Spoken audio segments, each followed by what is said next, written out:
What's up guys? For today's video, gagawa tayo ng pizza. So, ito nga pala yung mga ingredients na gagamitin natin for our cooking. So, then first, prepare our dry ingredients. Isip muna natin yung harina para malinis kung ating mamasahin. Minsan kasi guys, meron natitira. So, magtitira tayo ng ganyang kadaming harina para kung halimbawa sumobra yung dami niya. So, ilalagay naman natin yung asukal para medyo may konting tamis-tamis naman yung ating dough.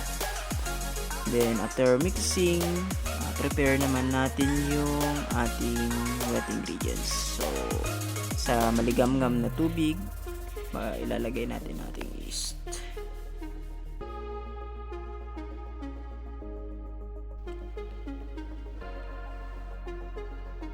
Then, ilagay naman natin yung mantika. Unti lang guys huwag masyadong madami. At asin. After that, ay atin nang itong hahaluin. So, ihalo lang natin ng mabuti guys. Dapat ay malusaw natin yung yeast. I-rest din natin ng unti guys para mag-activate yung yeast natin bago natin ihalo dun sa dry ingredients natin sila. So, halo-halo lang and i-rest natin. Then, after a while ay lalagay na natin dito sa ating harina at asukal. Paunti-unti lang pala guys yung ating paglagay ng ating wet ingredients para hindi siya masobrahan ng tubig at para hindi pa rin siya lumuyaw.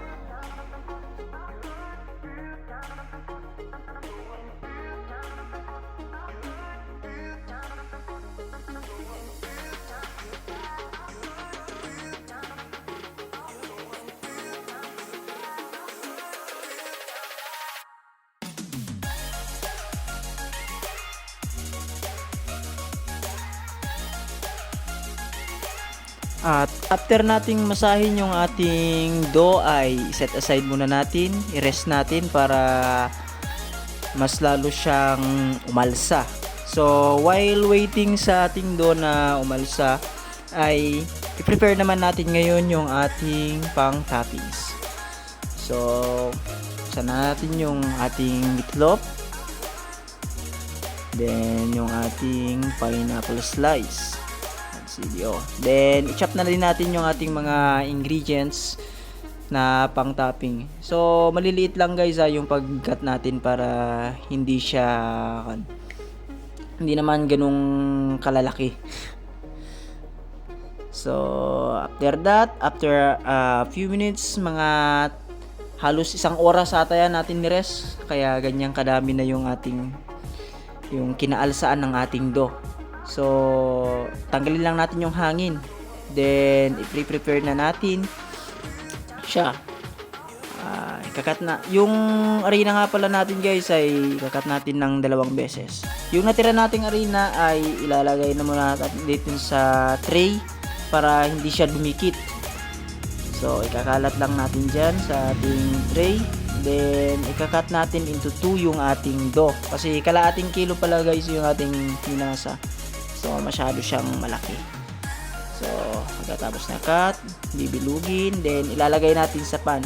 Ayun nga pala guys, pan na yung ating paglulutuan. So, non-oven siya. Ang kagandahan dito, syempre, kahit wala kang oven, pwede mong i-prepare. Then, prepare natin, ilagyan na natin toppings, then ilagay natin saan. Yung ating apoy pala natin dito guys ay sobrang hina lang para hindi naman siya masunog. So after a few minutes, check natin okay na. Then yun. Okay na ang ating pizza. So slice na natin yan guys. Napakasarap niyan guys. Kung matitikman niyo lang. Slice natin into 8 pieces. At yun, okay na yung pizza natin.